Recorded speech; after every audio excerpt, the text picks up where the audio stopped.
Ninth class उपभोक्तावाद की संस्कृति की आप सभी ने रीडिंग की। अब इसके आगे इसके प्रश्नोत्तर करेंगे। पहला प्रश्न है, लेखक के अनुसार जीवन में सुख से क्या अभिप्राय है। लेखक के अनुसार उपभोग का भोग करना ही सुख है, अर्थात जीवन को सुखी बनाने वाले उत्पाद का जरूरत के अनुसार भोग करना ही जीवन का सुख है। लोग अपना सुख जो है भौतिक वस्तुओं में मानते हैं, जैसे कि आपकी इच्छा है कि आपको फ्रिज लेना है, ठंडे पानी पीने का आपको शौक़ है, तो आप फ्रिज लेकर सोचते हैं कि हम सुखी हो गए। यहाँ लेकिन कभी भी इच्छाएं खत्म नहीं होती हैं और मनुष्य का सुख या उपभोग करने की जो उसकी आदत है वो दिन प्रतिदिन बढ़ती चली जाती है। यहाँ पर प्रश्न दूसरा है कि आज की उपभोक्तावादी संस्कृति हमारे दैनिक जीवन को किस प्रकार प्रभावित कर रही है। आज की उपभोक्तावादी संस्कृति हमारे दैनिक जीवन को पूरी तरह प्रभावित कर रही है। इसके कारण हमारी सामाजिक नींव खतरे में है। मनुष्य की इच्छाएं बढ़ती जा रही हैं। इच्छाएं अनंत होती हैं। हर पल पर व्यक्ति की नई नई इच्छाएं बनती हैं। मनुष्य आत्म केंद्रित होता जा रहा है। मनुष्य के आत्म केंद्रित होने का मतलब है कि वह जो है सिर्फ अपना सेल्फ सोचता है, अपने बारे में सोचता है, अपना हित सोचता है। दूसरा कुछ भी उसका नुकसान हो या वो जो है आर्थिक रूप से कमज़ोर है या कुछ है तो उसकी कोई मदद करना, ऐसा अब विचार लोगों के अंदर से ख़त्म हो गया है और सिर्फ अपना सुख, अपनी सुविधाएं और अपना फ़ायदा लोग देखते हैं। तो यहाँ पर मनुष्य कैसा हो गया है, आत्म केंद्रित होता जा रहा है। सामाजिक दृष्टिकोण से यह एक बड़ा खतरा है। जब सामाजिक दृष्टिकोण से देखा जाए, यानी कि आप एक ऐसे सामाजिक व्यक्ति के रूप में या समाजशास्त्री के रूप में या किसी सामाजिक कार्यकर्ता के रूप में देखते हैं, तो आप ये पाते हैं कि जब व्यक्ति आत्म केंद्रित हो जाता है, यानी कि स्वयं के अच्छे के बारे में सोचता है, तो वो समाज की अच्छाइयों के लिए या समाज के लिए कुछ अच्छा काम करने का प्रयास नहीं करता। वो केवल अपने ही लिए पैसा इकट्ठा करता है, अपने लिए ही कुछ अच्छे काम करने की कोशिश करता है और वह समाज के उत्थान के लिए, समाज के लिए कुछ अच्छा कार्य करने का कोई प्रयास नहीं करता है। गांधी जी ने उपभोक्तावादी संस्कृति को हमारे समाज के लिए चुनौती क्यों कहा। यहाँ प्रश्न है, गांधी जी सामाजिक मर्यादाओं और नैतिकता के पक्षधर थे। गांधी जी सामाजिक मर्यादाओं से तात्पर्य है कि समाज में जो नियम कानून हैं उनका पालन करना चाहिए। नैतिकता का मतलब है कि अपने नैतिक मूल्यों को कभी नहीं भूलना चाहिए। गांधी जी चाहते थे कि लोग सदाचारी, संयमी और नैतिक बने।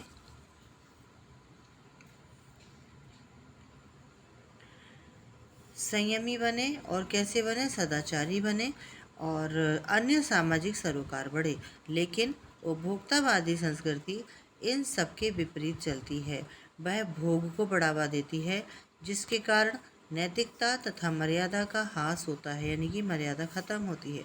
गांधी जी चाहते थे कि जब हम भारतीय अपनी बुनियाद और अपनी संस्कृति पर कायम रहें।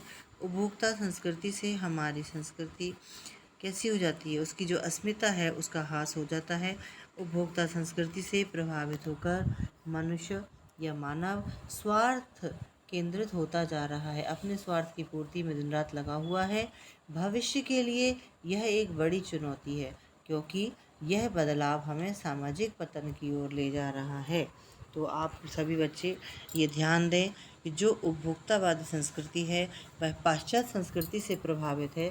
इसी कारण से जो है हमारे अंदर के सामाजिक गुणों का क्या हो रहा है, ह्रास हो रहा है या उनका पतन हो रहा है। प्रश्न यहाँ पर है, आशय स्पष्ट कीजिए। जाने अनजाने आज माहौल में आपका चरित्र भी बदल रहा है और आप उत्पाद को समर्पित होते जा रहे हैं। यहाँ पर पहले का उत्तर है इसका कि उपभोक्तावादी संस्कृति का प्रभाव अत्यंत कठिन और सूक्ष्म है। इसके प्रभाव में आकर हमारा चरित्र बदलता जा रहा है। हम भौतिक साधनों में इतने खो जाते हैं कि हमारा नैतिक चरित्र जो है कैसा हो जाता है, पतित हो जाता है, ख़त्म हो जाता है। हम उत्पादों का उपभोग करते करते न केवल उनके गुलाम हो रहे हैं, बल्कि अपने जीवन का लक्ष्य जो है अपना उपभोग ही मान बैठे हैं। सही बोला जाए तो हम उत्पादों का भोग नहीं कर रहे हैं, बल्कि उत्पाद हमारे जीवन का भोग कर रहे हैं। प्रश्न दूसरा है प्रतिष्ठा। प्रतिष्ठा के अनेक स्वरूप होते हैं, चाहे वे हास्यास्पद ही क्यों ना हो। प्रश्न खा का उत्तर है कि सामाजिक प्रतिष्ठा विभिन्न प्रकार की होती है, जिनके कई रूप तो बिल्कुल विचित्र हैं। हास्यास्पद का अर्थ है हंसने योग्य। अपनी सामाजिक प्रतिष्ठा को बढ़ाने के लिए ऐसे ऐसे कार्य और अवस्थाएं होती हैं कि अनायास हंसी फूट पड़े। जैसे उदाहरण के तौर पर यहाँ पर दिया हुआ है कि अमेरिका में अपने अंतिम संस्कार और अंतिम विश्राम स्थल के लिए अच्छा प्रबंध करना ऐसी झूठी प्रतिष्ठा है जिसे सुनकर हंसी आ जाती है। हिंदुस्तान में ऐसे शब्द सुनकर हंसी आएगी क्योंकि अभी भी हमारे समाज में सामाजिकता बची हुई है, लेकिन दिन प्रतिदिन हम उपभोगी होते जा रहे हैं और हम अपने बड़े बुजुर्गों का सम्मान नहीं करते हैं। लेकिन हमें सामाजिक रूप से यह देखना होगा कि ये उपभोक्तावादी संस्कृति, पाश्चात्य संस्कृति किस तरह से हम पर हावी हो रही है। इससे हमें बचने की ज़रूरत है। प्रश्न आपका है, कोई वस्तु हमारे लिए उपयोगी हो या ना हो, लेकिन टीवी पर विज्ञापन देखकर हम उसे खरीदने के लिए अवश्य लालायित होते हैं, क्यों? मैंने आपको कक्षा में ही बताया था कि जब हमारे पास कोई वस्तु बार बार हमें दिखाई जाती है या हमारे पास उसका विज्ञापन आता है, तो हमारा दिमाग, मन, मस्तिष्क एक बार ज़रूर उस वस्तु को उस दुकान में खोजने की कोशिश करता है जो हमने कहीं विज्ञापन के रूप में देखी थी। तो यहाँ पर ऐसा क्यों होता है?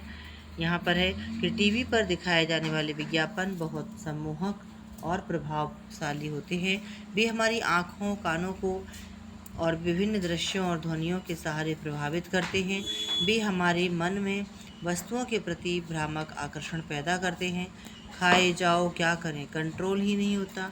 दिमाग की बत्ती जला देती है। जैसे आकर्षक शब्द हमारी लार टपका देते हैं, यानी कि हमें बहुत लालायित कर देते हैं।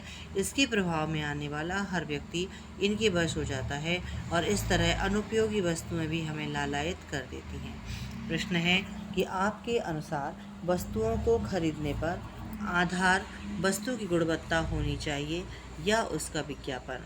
यहाँ ये पूछा गया है कि वस्तुओं को खरीदते समय हमें क्या देखना चाहिए, उसकी गुणवत्ता देखनी चाहिए या उसके विज्ञापन को देखना चाहिए कि कितना आकर्षक है। तर्क देकर स्पष्ट कीजिए। तर्क का मतलब होता है आप सोच समझकर उत्तर दीजिए। तो यहाँ उत्तर है कि वस्तुओं को खरीदने का एक ही आधार होना चाहिए, वस्तु की गुणवत्ता।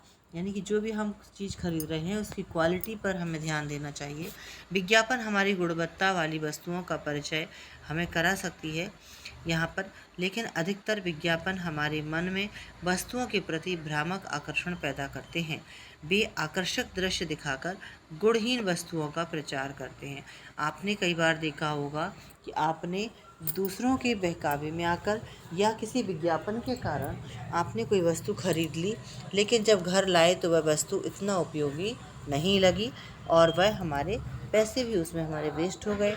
यहाँ प्रश्न है कि पाठ के आधार पर आज के उपभोक्तावादी युग में पनप रही दिखावे की संस्कृति पर विचार व्यक्त करें। कैसी होती है दिखावे की संस्कृति?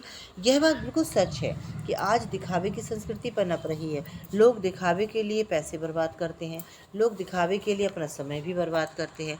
आज लोग अपने को आधुनिक से अत्याधुनिक और कुछ हद तक दिखाने के चक्कर में कीमती से कीमती सौंदर्य प्रसाधन, म्यूजिक सिस्टम, मोबाइल फ़ोन, घड़ी, कपड़े, गाड़ी घोड़ा जो भी है सब खरीदते हैं। समाज में आजकल इन चीज़ों से लोगों की हैसियत आकी जाती है। यहाँ तक कि लोग मरने के बाद भी अपनी कब्र के लिए लाखों रुपए खर्च करने में लगे होते हैं ताकि वे दुनिया में अपनी हैसियत की पहचान बना सकें या अपनी हैसियत से पहचाने जाएं। दिखावे की संस्कृति के बहुत से दुष्परिणाम अब सामने आ रहे हैं। इससे हमारा चरित्र स्वतः बदलता जा रहा है। हमारी अपनी सांस्कृतिक पहचान, परंपराएं, आस्थाएं घटती जा रही हैं। हमारे सामाजिक संबंध संकुचित यानी कि छोटे होते जा रहे हैं। मन में अशांति और आक्रोश है। नैतिक मर्यादाएं घट रही हैं। व्यक्तिवाद, स्वार्थ, भोगवाद आदि कुप्रवृत्तियां बढ़ती जा रही हैं। तो ये सभी प्रश्न आपको करने हैं और इन सभी प्रश्नों के बाद आप जो है इन प्रश्नों को याद करेंगे। सभी बच्चे 9th के नोट करेंगे।